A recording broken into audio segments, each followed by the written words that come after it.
নদীর পাড়ের এসব ইটের ভাটা, ইটের ব্রিকফিল্ডস এবং ইট নেওয়া আনা, মাটি কাটা এসবের জন্য আসলে নদীর জীববৈচিত্র্য বৈষম্য নষ্ট হয়।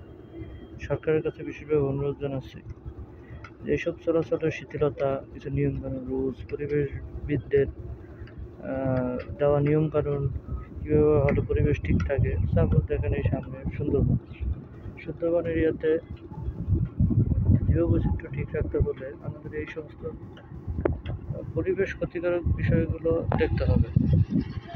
পরিবেশ ক্ষতির দিকগুলো বিবেচনা না করলে সুন্দরবন আস্তে আস্তে ধ্বংস হতে যাচ্ছে।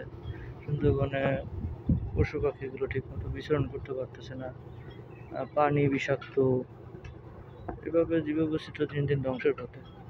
তো আমরা সরকারের কাছে বিশেষভাবে আবেদন জানাচ্ছি যে জীববৈচিত্র্য ঠিক রাখার জন্য বাংলাদেশ সরকারের বিশিষ্ট কিছু বিশিষ্টজনেরা নিয়মকানুন অনুসারে ঠিকমতো পরিবেশের বৈচিত্র্য ভারসাম্য ঠিক রাখার জন্য সঠিক নিয়মকানুন প্রয়োগে আইনশৃঙ্খলা বাহিনীর সহায়তা প্রদানের ক্ষেত্রে বিশেষভাবে অনুরোধ করা গেল। আসসালামু আলাইকুম।